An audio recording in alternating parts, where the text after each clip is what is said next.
In a surprising move, ESPN is back in the news, this time for parting ways with one of its well-known personalities, Elle Duncan. So, what happened? It all stems from Duncan's ongoing criticism of Caitlin Clark, a rising star who's been making waves in the WNBA. Instead of celebrating Clark's impressive achievements, Duncan took a different route, one that ultimately cost her her job at ESPN. Breanna Stewart's never going to win another championship, or, Nafisa Collier's better than Maya Moore. Like, instead of those kinds of hot takes, the hot takes solely and explicitly surround all of these Black women versus Caitlin Clark. Imani Jones and Elle Duncan have teamed up. They're coming at the 22-year-old white straight girl, Caitlin Clark. Because, see, here's the deal. Because Caitlin Clark can throw a ball into a basket deeper and better than anybody in the history of women's basketball, because Caitlin Clark plays with a flair. Before getting into the specifics, let's first break down how Elle Duncan's actions ultimately led to her being let go from ESPN. It's no surprise that she faced backlash. Throwing out accusations without solid proof never sits well with the audience. Viewers quickly picked up on the bias, and it was only a matter of time before ESPN had to sever ties. Today, we're diving deep into the controversy, exploring why ESPN made such a bold decision and how Duncan's criticisms of Caitlin Clark shifted into what many are calling a full-blown witch hunt. But there's more to this story than what's on the surface. So let's dig into all the details. She has never been around these type of women. She's never been around, Black women or women from different parts of the country. Like, she's sort of existed in this bubble. Now, seriously, how arrogant is this? I mean, I hear all the time, don't judge me. Don't judge me by the color of the skin. Don't judge me. Really? Okay. Well, what are you doing? What are you doing? You're sitting there and judging me. You're judging a woman you have no idea. None. Zero zip. He points out the contradictions. While constructive criticism is one thing, Duncan's approach veered into personal attacks. It's a hard truth, but often that's the way it is. Duncan's comments hit a nerve, but not in the way she probably hoped. Instead of gaining support, she was met with immediate backlash. Fans, analysts, and even fellow commentators called out the lack of evidence behind her claims. Many questioned why she focused on Clark's so-called privilege instead of her undeniable skills on the court. Let's take a closer look at Dan Dakic's take on Duncan's actions and the jealousy he sensed among ESPN's commentators. Everybody that I know still know what ESPN tells me. It's so ridiculous, these women. It's so ridiculous. There's a green room right next to where the makeup is. It's loud, it's stupid, it's asinine, it's absurd. And that's Elle Duncan and her little cast of cronies. And all the little girls at ESPN, look, all they are is trying to make themselves, well, not better, more popular. And I don't care what they do. Elle Duncan has lived in that bubble forever. Elle Duncan is full of shit here. His comments hit a nerve, but they echoed what a lot of viewers were already thinking. Criticism is fine, but when it feels driven by envy, it quickly loses its weight. Caitlin Clark's entry into the WNBA has been nothing short of groundbreaking. Her stats speak for themselves, leading the league in points per game and bringing a fresh level of excitement to women's basketball. Viewership has jumped nearly 40% since her debut, with fans across the nation tuning in to see her in action. Yet, despite all this success, Elle Duncan chose to focus on downplaying Clark's achievements. Let's revisit a moment many feel crossed the line in Duncan's critiques. The second that you show love to anybody not named Caitlin Clark, you are part of, some constituency that's trying to keep her contributions at a minimum, and you're racist, and we get a lot of that. It's no wonder that the W coverage is all Black women, because you're all in it together to try to keep her down. It's just, you're kind of damned if you do and you're damned if you don't. It was a clear attempt to change the narrative, but viewers weren't buying it. When your arguments are fueled more by envy than actual evidence, it's a hard sell. The truth is, Caitlin Clark's story isn't one of privilege. She's competed against athletes from all walks of life, facing obstacles both on and off the court. Many saw Duncan's take as an attempt to downplay Clark's achievements simply because there wasn't anything wrong with her game. While Duncan kept up her criticism, Clark was making headlines for all the right reasons. Let's take a look at how she dominated on the court, proving her critics wrong.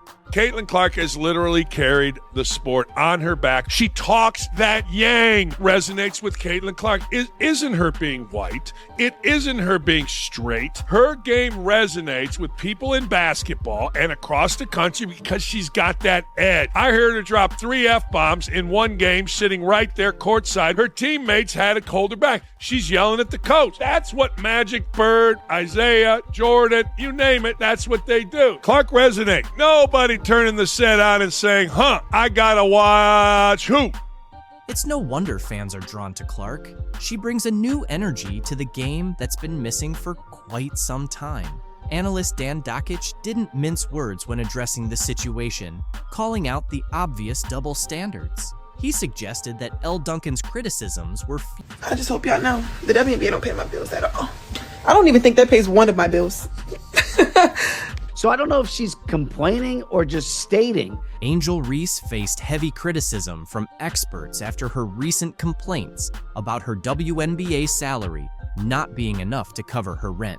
Apparently, she's struggling on her $73,000 salary, claiming it doesn't stretch far enough to pay for her extravagant $8,000 monthly rent, as if she's living paycheck to paycheck.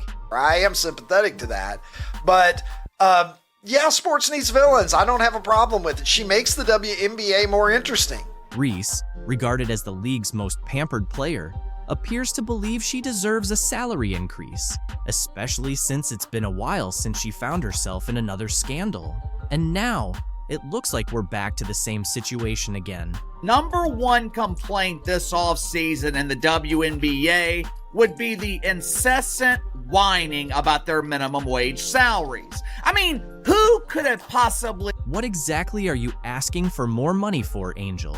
You played less than 10 games this season, while Caitlin Clark put in the effort through 38. You're attracting a crowd of 7,000 fans per game. I am sympathetic to that, but yeah, sports needs villains. I don't have a problem with it. She makes the WNBA more interesting. And somehow, you expect to earn paychecks on the level of LeBron James? Let's be honest, it seems like you're more focused on your image than the game itself. Angel Reese, who calls herself the face of the WNBA, is acting as if life is incredibly unfair to her. She's making a WNBA salary of $73,439, but still has the audacity to complain that it doesn't cover her $8,000 monthly rent.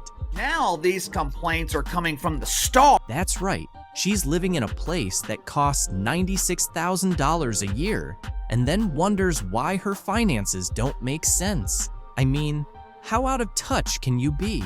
It's almost like she's forgotten basic math. Spending $8,000 a month isn't just rent. It's a lifestyle choice. The average person in Chicago, where rent is around $2,000, would be laughing in disbelief at these complaints. Most people can't afford to spend their entire paycheck on a luxury apartment and then complain about it. Yet here, we have Angel Reese playing the victim while the rest of the WNBA is out there hustling just to get by. The audacity is off the charts. Hand pays them bills, baby. I just hope y'all know the WNBA don't pay my bills at all. I don't even think that pays one of my bills. Literally. I'm trying to think of like my rent for where I stay at. Let's not even dive into her financial choices. With all the money she's making from endorsements, sponsorships, and her podcast, you'd think she would realize that renting an overpriced place isn't the smartest decision. But instead of making wise financial moves, like buying a house or investing, she seems to be spending money faster than most people can earn it. What's her plan exactly? Is she just waiting for a magic fairy to come and solve her problems? I don't even know what salary. Does it really? You don't even... Yo! I'm living beyond my means! It's like... It's both hilarious and sad at the same time. She's in a position to be a real role model for her fellow WNBA players. many of whom are genuinely struggling to make a decent living. They don't have million-dollar endorsement deals rolling in. They rely on their league salaries and are barely scraping by. Yet here's Reese complaining about rent as if she isn't surrounded by cash from every angle. It's insulting to everyone in the league who is truly fighting to stay afloat. Playing this offseason in the WNBA would... Caitlin Clark recently shared some footage of her training in Europe, and it's everything we've been looking for. This serves as the ultimate evidence of how a truly respectable league treats its star players. No matter how the cachet of the WNBA elevates, remember, it could have been even better. You messed it up. You messed it up. You can truly see the joy on Clark's face. She looks free, incredibly happy, and completely unbothered. Those days of putting up with cheap shots, dirty hits, and all that nonsense are behind her. There's no one poking her in the eye or hip-checking her into the stands. So now give me the reasons why. She's gone. And here's the best part. There's no racial tension or scheming against the league's top talent in Europe. The players focus on their game, and Clark can finally concentrate on what she does best, dominating on the court. The contrast is clear, and it's no surprise she's thriving in a league that truly knows how to honor greatness. I have honestly never seen a company fumble the bag so hard like the WNBA fumbled Caitlin Clark. She's playing as if she's finally free from all the nonsense, free from cheap shots, and definitely free from the relentless negativity she faced in the WNBA. It feels like a completely new Caitlin Clark, and she's clearly enjoying every moment. She's smiling, sinking threes like they're layups, and making no-look passes as if it's just another day in the park. I think it's a good number. Threes were a little bit, I wouldn't say lower. I'll still take 63, but I want to be more so around 70 if I can. Yeah. 81 mid-range is really, really good. There's no fear, no hesitation, and no worrying about getting smacked in the face or having someone try to take her out. In Europe, they truly appreciate talent. They love and celebrate her. She's not dodging elbows or dealing with dirty looks anymore. Finally, she's being treated like the superstar she is. It's as if she's escaped a nightmare and landed in a place where basketball is celebrated. And it sucks that so much of it was riddled with so much drama and so much negativity and so many mishaps. You know who's really losing it? The WNBA. That's right. The league that thought they could just sit back and let Caitlin Clark get poked in the eye, body checked and disrespected day after day. Now they're complaining about losing their star, but let's be honest, it's their own fault. They made it unbearable for her. How many times did we watch Clark take a cheap shot while the referees stood by without taking action? And what did the WNBA do about it? Nothing. They allowed it to happen repeatedly. Like we talked about in our locker room after the game ended, where obviously people were pretty disappointed in the outcome. Here's the thing. In Europe, they don't have that kind of drama.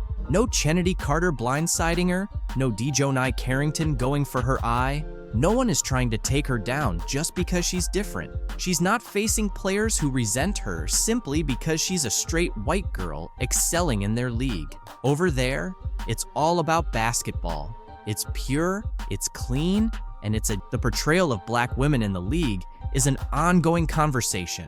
Many, including Aja Wilson, Angel Reese, Cheryl Swoops, and others, seem to view Caitlin Clark as a major issue in the WNBA, at least according to the league discussions. But is this truly the case? Or could it be more about rivalry and resentment? Some recent developments might make us rethink the situation. Last week, Aja Wilson brought up the topic of white privilege while speaking with Kelsey Plum. Now, Wilson and Angel Reese are both featured on the cover of the Wall Street Journal's magazine. Yet surprisingly, there's no mention of Caitlin Clark. In 2024, with all that's happening, isn't it worth exploring this from Caitlin Clark's perspective too? Imagine this. Even if you're the first rookie since 2008 to make the WNBA's first team, break over 50 records in one season, and win Rookie of the Year, you're still not acknowledged in one of the league's largest media spreads to date. This seems puzzling, especially if Clark's success is arguably central to the article's theme. The situation is further complicated by online tensions. Caitlin Clark is often cast in a negative light, made to seem difficult and unlikable, even while dealing with online harassment from an account managed by Aja Wilson's friend.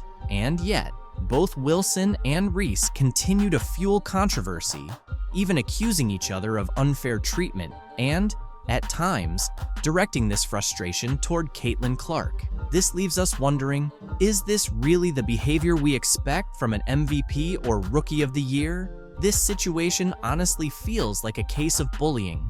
It's the peak of first world issues, showing a lack of responsibility and, frankly, Angel Reese's lack of consideration. Watching this unfold is mind-boggling. You're right, it's easy to see how she comes across if you have even a bit of self-awareness. Honestly, if I were another WNBA player without Caitlin Clark's visibility, she wouldn't be my concern. She isn't the problem here. More people are starting to catch on. Caitlin Clark was never the issue. Her critics were the ones using her name for attention whenever things didn't go their way. Those same athletes, analysts, and experts quickly make noise when they feel slighted, then claim Caitlin Clark is the root of it all. But here's the truth. The issue might actually be Angel and Aja, not Caitlin. It's worth asking, who's really harming the league's reputation? Angel Reese or Caitlin Clark? Because, once again, it's Reese's unlikability that seems to be hurting the league's image. Caitlin, on the other hand, is generally well-liked and doesn't flaunt privilege or entitlement as if she's something special. People from all backgrounds are beginning to notice this. You made a great point. Caitlin Clark is helping drive the league's success and bring in money, while Angel Reese's behavior might be doing the opposite. The WNBA doesn't seem to be catching on, but the fans certainly are. Yet, we're still being told to embrace both Angel and Aja as league icons. But do they even realize who they're trying to promote? I get it. Aja Wilson is undoubtedly one of the greatest players, a true icon who will likely be in the Hall of Fame. Her stats alone speak to her greatness, and that's worthy of respect. But as I look deeper into this and see more of her behavior, I can't ignore a hard truth. Shaq went on Angel Reese's podcast this week and shared his billion-dollar idea for the WNBA. In the next few minutes, you'll witness the moment that rattled women's basketball to its foundation. We have Shaq, Angel Reese, and a whole lot of uncomfortable truths to unpack. Bro, a pretty girl dunking on the rim, I'm watching that all the time. You laughing. My man is not turned on by no woman that's dunking. It ain't about being turned on. It's about seeing stuff that you're not supposed to see. Here's what's ahead. We'll reveal the exact words from Shaq that made Angel uncomfortable, showcase the statistics that support his claims, and explain why this one conversation could potentially alter the future of the WNBA. Stay tuned, because this is going to be intriguing. Shaq just dropped a truth bomb that has the entire basketball world buzzing. We're talking about a 4-time NBA champion, a Hall of Famer, and a business mogul worth over $400 million. When Shaq talks, people pay attention, and he certainly had a lot to say about the WNBA. Picture this: Shaq sitting there, calm and collected, as he discusses ways to make the WNBA more exciting. His suggestion? Lower the rims. Let's roll the first clip. And women's beach volleyball, let's just say the net is 10, but women is lower just a little bit. I'm not saying lower it to 9, 5, 9, 6, but just 9, 9. Just so we can dunk? Yes. No, see? And I hate when men say that. But listen, that's the only difference. People always disrespect women regardless. They're always going to not give us the same value as a man. So I just don't even think that. And that's why you got to do what you've been doing. Go take the Yeah. I'm telling you now, if you lower that thing to 99999. And what's going to happen? All right, tell me, the money going to go through the roof? Yeah. Not all the way down to the ground, of course, but just enough to change the game. He's suggesting lowering the rim to about 8 to 10 feet below the standard height. Why? So we can see some dunks naturally. You might think that doesn't sound too bad, but here's where it gets interesting. Sitting right across from Shaq, Angel Reese isn't on board with that idea. She fires back, making some compelling points about respecting women's basketball. I feel like it still wouldn't be good enough. It's never good enough for a man. People always disrespect women regardless. They're always going to not give us the same value as a man. So I just don't even think that. She then addressed the issue of people not tuning in to watch the game. Yeah. I'm telling you now, if you load that thing to 99999. And what's going to happen? All right, tell me, the money going to go through the roof? Yeah. We don't even have the people don't even watch the game. You can feel the tension rising as Angel contends that lowering the rim is outright disrespectful to female players. But Shaq wasn't finished. He delivered a real knockout punch. We don't even have people don't even watch the game. Because I don't want to use the B word. Unless it's certain people playing. It's like you're watching like a high school game. He looked Angel in the eye and compared the WNBA to high school basketball. Yes, you heard that correctly. Shaq stated, and I quote, "It's like you're watching a high school game." Can you imagine the collective gasp from WNBA players everywhere? Let's break this down for a moment. Shaq, one of the most dominant players in NBA history, just suggested that the highest level of women's professional basketball is comparable to high school boys' games. That's not merely a critique. It's a full-blown slam dunk of criticism. Shaq, he was trying to teach Angel Reese how to make the WNBA more entertaining. So people might actually watch the product. And Shaq is qualified to do so. During his NBA career, the dude was a brilliant marketer. He knew how to be entertaining while also being dominant on the court. There was a reason that every member of the media was waiting by Shaq's locker after games. They knew he would deliver the best sound bites. They knew he would give the most entertaining interview. You might be curious about how this will unfold. On one side, there are people agreeing with Shaq, believing he's just voicing what many have been thinking. They argue that if the WNBA wants to attract more viewers and generate more excitement, then something needs to change. Angel Reese, just because a man is criticizing your league, it does not mean he is disrespecting women. This is the entitlement I always talk about. Angel Reese and her colleagues in the WNBA, they have this false sense of entitlement that makes them believe that they are above being criticized. Anytime they are criticized, they want to play the victim. Men don't respect women. Oh yeah? On the flip side, Angel Reese reveals the real reason behind Caitlin Clark's move to Europe. Angel Reese shuts down rumors, says Caitlin Clark's exit is a financial move. Angel Reese couldn't resist weighing in on Caitlin Clark's new European contract. Instead of letting it slide, she stepped in to set the record straight. What the is that headline all about? Yeah. She is the worst basketball player. In the WNBA, this is pretty unprecedented. Someone so set on stirring the pot. Reese, still tangled up in her own steroid controversy, took a jab at Clark, suggesting players are just in it for the money and using racial issues to gain sympathy. People talk about Caitlin getting hate, but someone sat down and spent hours putting together an 8-minute video with interlude clips all to trash Angel. Why? It's obvious Reese is targeting Clark here. The surprising part is that Caitlin has never said anything negative about Reese or any other black player. But today, I can't help but feel that some people don't really deserve the silent treatment. Blah, blah, blah. From Angel Reese. It's pretty clear that Caitlin Clark heading to Europe isn't just about exploring a new scene or picking up a different paycheck. It's more about escaping the toxic circus the WNBA has turned into. On the surface, the WNBA might seem like the perfect fit for a player like her, someone born to dominate, but in reality, it was becoming anything but ideal. Instead of just focusing on her game, she was constantly dodging scandals and skeptical looks like it was all part of the game plan. Entitled players in the WNBA just can't seem to understand is, you get what you put in, and right now, you are getting exactly what you deserve. And why? Because she chose to stay quiet while others tried to paint her as some kind of villain.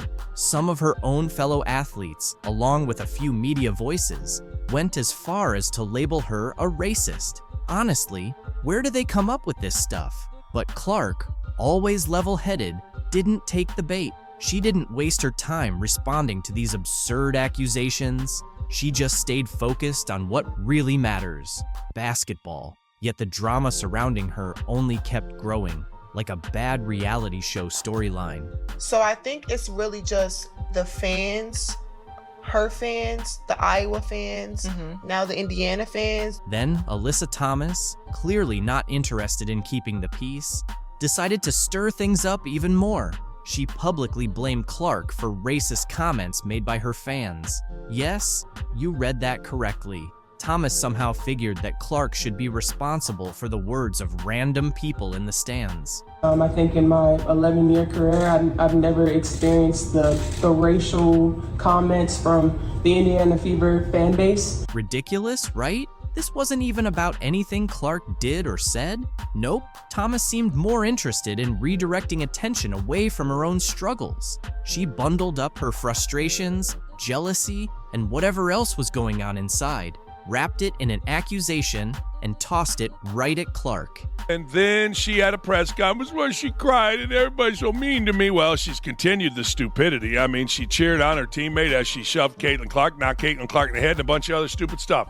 The thing is, Caitlin didn't have to do anything wrong to end up as a target. The love she was getting from fans, her name popping up in every highlight reel and headline, that alone was enough to spark jealousy in the WNBA. And it wasn't just random trolls online, it was Caitlin Clark's transition from the US to Europe is creating quite a buzz in the basketball world. Her choice to sign a lifetime contract with a European club has fans curious about what motivated such a bold decision, especially after her impressive rookie season. From deep three-pointers to record-breaking assists, Caitlin quickly emerged as a star in the WNBA. However, her journey in the league wasn't as smooth as it seemed. In interviews, Clark opened up about the challenges she faced both on and off the court. One of the toughest parts of her life as a professional athlete was the pressure to always be on. She mentioned that there are days when she simply doesn't want to engage with anyone. When someone comes up to you, that's their 10-second interaction with you. So you smile and try to be kind, but sometimes you just want to be normal, she shared. Caitlin's rookie season was physically demanding. She faced aggressive defense and often felt like she was targeted by opponents pushing the limits of fair play.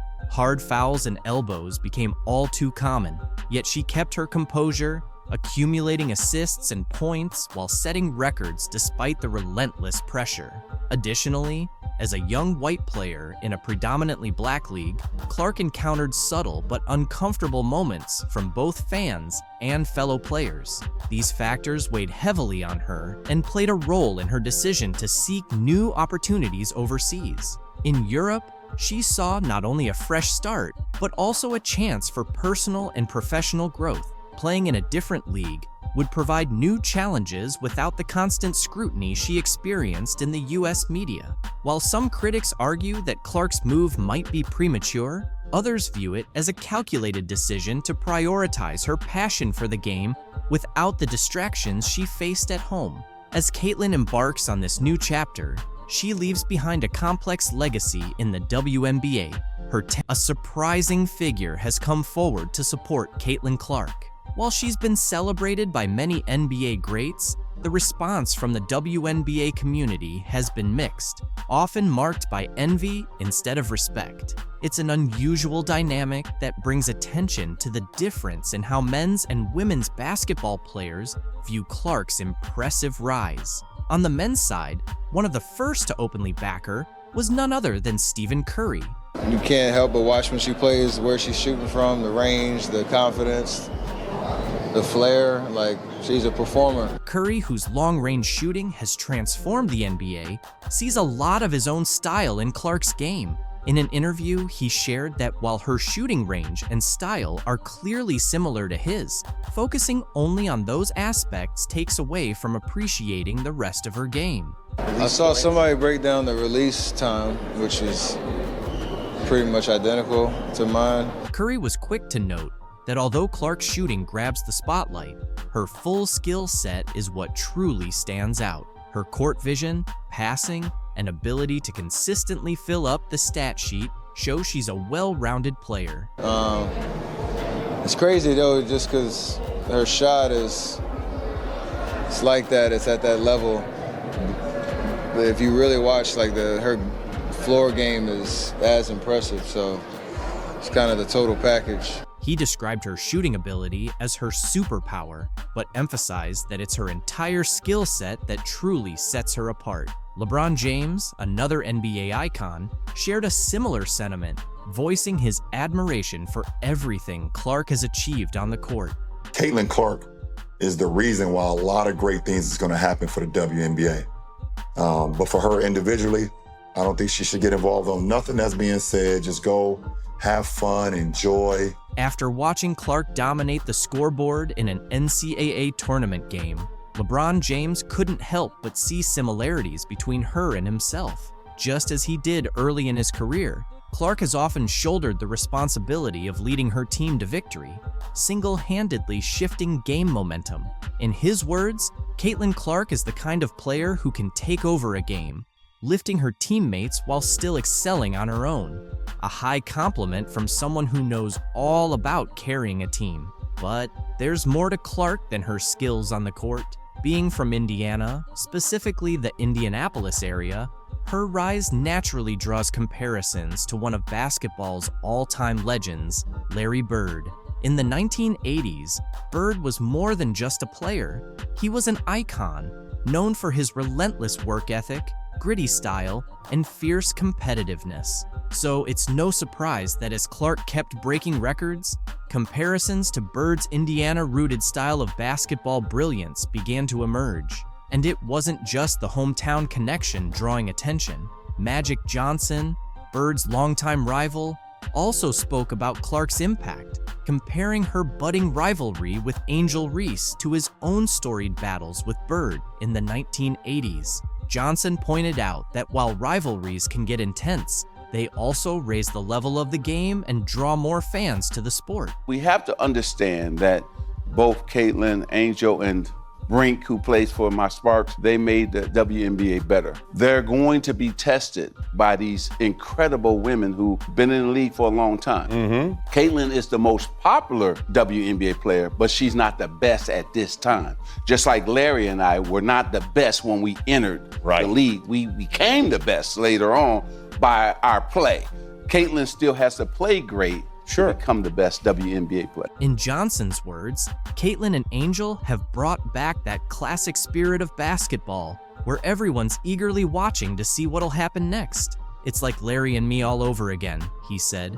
And now, Larry Bird himself has finally spoken up about Clark. Though he's been mostly quiet on the topic until now, Bird recently offered her some advice as she faces rising criticism both on and off the court. He urged her to keep her focus, reminding her that while critics will always be around, they won't stick. Caitlin Clark presented in Europe after record-breaking WNBA season. From the sounds of this interview, it seems like she's probably going to make more money overseas in EuroLeague than she did during this WNBA season. The commissioner told her that she could make $700,000 playing in the WNBA. The EuroLeague just made it official. Caitlin Clark is heading overseas, and now the WNBA is buzzing over the contract details. It's clear that while Clark is about to make waves in Europe, Kathy Engelbert and the WNBA execs are probably sweating it out. Without Clark, they're likely heading back to that familiar spot of irrelevance they were stuck in before she came along and gave people a reason to tune in. Let's be honest, most are only watching because of Caitlin Clark, and once she's gone, it's hard to see anyone sticking around for those average teams. Now, I feel like there could be a team overseas who would love to snatch Caitlin Clark away from us and give her a crazy offer. I mean, Ice Cube was about to give her $5 million to play in less than 10 games in the Big Three. So the money is there, and if these owners are smart with it, I could definitely see more WNBA players going overseas. The WNBA pretty much shot themselves in the foot foot with a series of bad decisions and some race-baiting drama that cost them their star player. They lost their golden opportunity. But let's not dwell on their mistakes. Caitlin Clark's new adventure is where the real excitement lies now. Going overseas and possibly not returning. I totally understand that some of you hardcore Caitlin Clark fans in America might be feeling a little down about her moving to Europe. But let's face it, you want her to be happy, right? That's why you're staying quiet about it. Deep down, as long as Clark is doing well, you're okay with it. And don't worry, Clark cares about you just as much. In fact, I have a little surprise from her that's going to make you really happy. So stick around for that. For now, let's dive into what's really happening with this EuroLeague deal. Unfair what the players are paid. So, the big boss of EuroLeague women has finally put all the speculation to rest. Caitlin Clark is officially getting ready to head to Europe. And no, this isn't just a temporary gig while the WNBA takes a short break. This is a major move. We're talking about EuroLeague Women, which is technically the top competition for women's basketball in Europe. Yet somehow, it still doesn't get the recognition it deserves. It's like this hidden gem in the basketball world, and people are still overlooking it. If you look at his rookie salary, which was around $55 million for 4 years, and then you look at Caitlin Clark's $300 and I think it was $38,000 salary that she signed for 4 years, that is about the same amount more. It's around 162 times more that Victor made. For those who may not be aware, EuroLeague Women is managed by FIBA Europe, and believe me, it's where some of the most intense basketball takes place. This isn't just a casual summer league. The EuroLeague runs from October to April. That's ideal for Clark to keep her basketball skills sharp throughout the year. She's really positioning herself to excel on both sides of the Atlantic. It's like she's playing chess while everyone else is still figuring out checkers. They always sold out. Unbelievable. So Atlanta would normally have 3,000, 4,000 people. Now they have 17,000 people, and they sold 1,000 standing room only tickets. So when we walked into the arena, people were on that third balcony looking down at the tops of our players' heads to watch. It's really hard to take in. And here's something interesting. EuroLeague Women has been around since 1958. That's right, longer than most of us have been alive. It's like the original league for women's basketball, even getting a rebranding in the 90s. Yet, for some reason, it hasn't achieved the same commercial success as the WNBA. But don't be fooled. This league is serious business. Global platform now that Caitlin will have coming into the professional ranks. So it's really a great time to be in basketball. Caitlin Clark is clearly a catalyst for a business that was, and let's be honest, Caitlin to some degree financially saved the WNBA. It was hemorrhaging money for years. Build, you have to scale, and ultimately expansion had always been on my list. But we didn't want to rush into it because we wanted new owners, like new ownership groups. Anyone who knows sports here knows like it's a slog to be a sports owner. What would you do to stop your most valuable asset from jumping ship to a competitor? Well, the WNBA just showed the world its answer to that question. Just hours ago, Caitlin Clark, a name now synonymous with basketball excellence, made waves around the globe. Hi, Caitlin. Hey, what's up, Caitlin? Yo, what's up, Caitlin? Hey, Caitlin. Hey, Caitlin. Famous for her incredible shooting range and intense competitiveness, Clark was anticipated to take the WNBA to new levels after being drafted by the Indiana Fever. The Indiana Fever select Caitlin Clark, University of Iowa. However, recent rumors indicate that Clark may choose to skip the WNBA and head to Europe for the attractive contracts available there. In response, the WNBA is ready to make an unprecedented offer, an ownership stake in the Indiana Fever to ensure Caitlin Clark stays in the U.S. Her arrival in the WNBA was poised to be a game changer. Looked up how much the tickets are going for. I kind of cut that price in half Sites like SeatGeek are charging hundreds and thousands for a seat at Barber Hawkeye. She says the attention for the sport has grown a lot in the 15 years she's been a super fan. After an outstanding college career in which she broke records and attracted millions of viewers, the WNBA viewed Clark as their golden ticket. Her talent for drawing crowds, boosting TV ratings, and increasing attendance to unprecedented levels made her the most anticipated rookie in recent WNBA history. The Indiana Fever, who had struggled with both attendance and performance, saw a significant rise in their numbers after drafting Clark. And the Fever are going to be over 200,000 higher than the next highest total attendance in league history.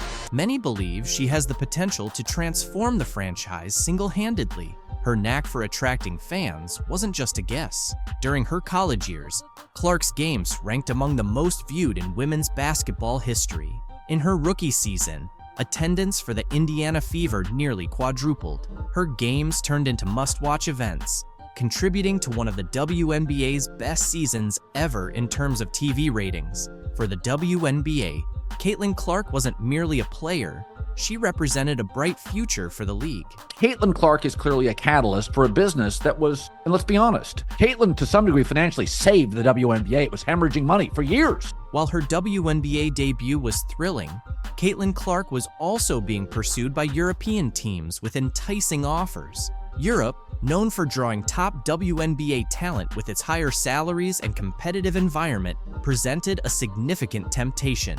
Players like Breanna Stewart and Diana Taurasi have openly talked about how playing in Europe offered them financial stability. Like there's that 4-year period. Finally, before we get to your questions, we have some news to announce. Commissioner Kathy Engelberg, Commissioner of the WNBA, just announced that starting in 2025, the WNBA Finals format will change. The WNBA just dropped a major surprise during the playoffs, and it's all about the Caitlin Clark effect. They're making some huge rule changes for 2025, but here's the big question. Is this too little, too late? Will these changes really make a difference? Clark's early exit from the playoffs left arenas half empty and tanked TV ratings. Now, the league's scrambling to patch things up, but will these new rules actually fix what's broken? Let's talk about Clark's impact. She didn't just play the game, she redefined it. With 62 records broken, packed arenas, and TV ratings hitting new highs, Clark and the Fever turned every game into a must-watch. Fans couldn't get enough. Well, I knew the atmosphere was going to be electric when they announced Caitlin's name in the dark and the fans went crazy. Here's the reality. The second Clark was out, everything started to fall apart. Ratings plummeted by 80%, and some games started looking like ghost towns, with empty sections covered up to avoid the bad look on live TV. Let's be real. Are you even shocked? Clark was practically carrying the league, and now she's off the court and on the golf course. Can the WNBA make it without its star player? These new rule changes better deliver? Because right now, things aren't looking great. Staying with the WNBA, playoffs, let's stay here. Let's just say the ratings aren't the same with Caitlin Clark and the Indiana Fever now eliminated. By the way, not only was viewership down, but attendance was as well. The WNBA is definitely in panic mode, ready to do whatever it takes to turn things around. But here's the surprising part. These new rules aren't just minor adjustments, they represent a complete overhaul that could either save or sink the league. The big question is, will these changes be enough to fill the gap left by Caitlin Clark and boost their ratings? Or will the league keep slipping into irrelevance? Let's dive into these drastic measures. First off, they're extending the regular season from 40 to 44 games, with the introduction of a new team in 2025, the Golden State Valkyries. That means 4 more opportunities to catch your favorite team in action. Getting to go to multiple arenas so that people that are watching at home can see this environment in a multitude of cities, it's amazing. I love it. The growth continues. But that's not all. The finals are getting a makeover too.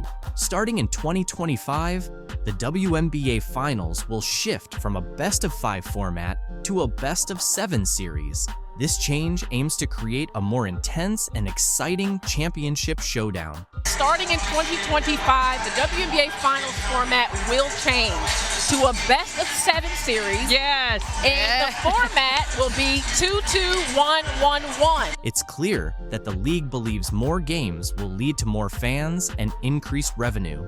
Plus, they're making changes to the first round of the playoffs as well. The format is shifting to a 1-1-1 setup, which guarantees the lower-seeded team one home game. Say for the fans, it's a benefit for your team. Has played well enough to get into the playoffs.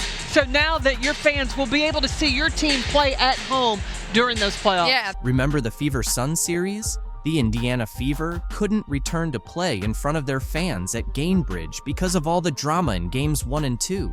It seems the league has finally realized that lower-seeded teams need to have the chance to play in front of their home crowd as well. Now, Commissioner Kathy Engelbert is trying to pitch these changes as if they're going to save the league, claiming it's all about balancing the schedule. But let's be honest, it feels more like a frantic effort to keep things running without their star player. With the increased attention this year, there's also been increased scrutiny about the quality of refereeing. Curious if there has been any conversation about whether it's referee pay, referee training, anything to ensure that is as good as it can be. Let's be honest for a moment. Are these changes truly tackling what fans care about? Sure, having more games looks good on paper, but what about the issues that really matter, like player safety and fair officiating? Those concerns seem to have been completely overlooked by Engelbert. Yeah, and the one thing as a very long-term sports fan I know is that officiating and refereeing is always at the top of a fan's list of the. And Iowa has Caitlin Clark, who's become this huge star. She's amazing, and she's getting all this attention, and some nasty press reporters are upset about it. Did you catch what just happened? Megyn Kelly, yes, that Megyn Kelly, just made some explosive comments about the WNBA, and she's not holding back. She's calling out the league for treating Caitlin Clark like she's the enemy. Hard to believe, right? So, what exactly did Kelly say that's got the WNBA so stirred up? Her blunt remarks about Caitlin Clark have lit up the basketball world, sparking a huge reaction across the league. Kelly didn't mince words, and now her comments have everyone on edge. Let's dive into the details everyone's buzzing about. But she came out to say her own scoring record stands despite Caitlin Clark beating it, because I guess they didn't have three-pointers when she was playing, which is just ridiculous. Kelly didn't hold back when she criticized the WNBA for its treatment of Clark. She bluntly stated that what's happening to Clark is really that serious. Can you believe it? This isn't just some offhand comment. Kelly's words carry significant weight. So she's getting a lot of hate from people like that. Of course, Jamel Hill has weighed in, like a lot of people taking shots at her. You might be wondering, since when does Megyn Kelly care about basketball? And that's a fair question. She typically doesn't involve herself in sports drama. So why is she speaking out now? The reason is that what's happening to Clark is so outrageous that even Kelly felt compelled to voice her opinion. She's been in the WNBA for 2 minutes. There's no reason to hate her other than the amount of attention she's getting and her skin color. I mean, would this be happening to a black Caitlin Clark? No. Getting the same amount of attention. This is where things really heat up. Kelly revealed that some players are actively targeting Clark on the court. She's not referring to just tough defense or regular competition. She's saying that Clark is experiencing outright abuse. And get this, she claims the league is allowing it to happen. How wild is that? And it's resulted in physical alterations on the court that don't get called as fouls, that the girls then deny were intentional. And Caitlin Clark always takes the high road. She never, points the finger, but it happened again. But Kelly didn't stop there. She linked Clark's treatment to larger issues in women's sports. You know how Clark has been in the spotlight a lot recently? Well, Kelly made a shocking statement saying that. Many black women inside the WNBA are resentful that this white woman came in and is getting all this attention. That's a serious accusation. and it stirred up strong reactions on all sides. Kelly isn't just referring to fouls and rough play. She's claiming there's a significant amount of racial tension simmering beneath the surface of the WNBA. She believes Clark is right in the thick of it all. The people weren't going, Jake, because they were homophobic, racists. That's why the other girls resent Caitlyn getting attention, because she's not black. You might be asking yourself if Kelly is correct about all this. That's the million-dollar question. One thing is certain, though. Her comments are prompting everyone to seriously examine what's really happening in the league. Kelly believes that Clark is turning the sport into something mainstream. And if that's the case, it seems not everyone is pleased about it. These are the highest ratings in more than 10 years. And it is 100% because of Caitlyn Clark. Those are regular NBA ratings. Like if you get a couple million people watching an NBA game, you're pretty happy as a network guy. She is the Michael Jordan. Like I know you're not a major basketball Him, person, I know. but she is the Michael Jordan of female basketball. Every single player in that league, every single coach, manager, janitor, anyone who has anything to do with that league should be bowing at the altar of this woman. She is transforming the sport into something mainstream, which is what the WNBA was set out to do, and I think it started in 1994 or 1995. This isn't just some drama, it's a major earthquake rocking the WNBA, and believe me, we're only witnessing the initial tremor. Caitlyn Clark's reaction to Sabrina Ionescu's game-winning shot in the WNBA Finals was anything but chill. Sabrina's three-pointer gave the Liberty a huge 80-77 win, and while the world was hyped, Caitlyn was visibly frustrated. Her season ended way earlier, and seeing her biggest rival take over in the spotlight hit different. Caitlyn's always been that player everyone watches, but this time, it's Sabrina stealing the show, and you could sense that jealousy. The rivalry between these two has been bubbling under the surface for a while, but this game just cranked up the tension. Caitlyn came into the league with the hype, the fan base, and the expectation to dominate. Sabrina, however, has been quietly making her case, and now she's got everyone's attention. For Caitlyn, sitting on the sidelines while Sabrina hits clutch shots and leads her team is a tough pill to swallow. Post-game, Caitlyn didn't exactly hide how she felt. In interviews, she brushed off Sabrina's performance, calling the game winner just one shot, which only made it clear how much that moment bothered her. The jealousy was right there for everyone to see. Caitlyn's used to being the star, and seeing Sabrina take her spot as the WNBA's current queen, yeah, that's not sitting well at all. This isn't just about Sabrina's one play though. The rivalry between these two runs deep, going back to their college days when both were dominating the game. Now, as pros, it's become a battle for the top spot. Caitlyn had the spotlight coming into the league, but Sabrina is stealing the shine when it counts. That game winner wasn't just a clutch moment, it was a power move, showing that Sabrina can take over when it matters most. Caitlyn's frustration is understandable. She's a competitor to her core, and seeing her biggest rival have her moment while she watches from the sidelines, that's fuel for the fire. But you can tell she's struggling with the fact that right now, the spotlight is firmly on Sabrina. That frustration and envy are driving Caitlyn, and the tension between them is only getting thicker. Sabrina, on the other hand, is living for these moments. Her ability to deliver under pressure is what's setting her apart right now. Even though she struggled earlier in the game, finishing with just 13 points, she hit the shot that mattered most. And that's the kind of thing that elevates a player from good to legendary. While Caitlyn watches, Sabrina's out there writing her own story, and you know that's eating Caitlyn alive. Next season, this rivalry is going to reach another level. Caitlyn's not going to let Sabrina keep this momentum without a fight. You can bet she's using all this jealousy and frustration as motivation to come back stronger. The next time they meet on the court, it's going to be electric.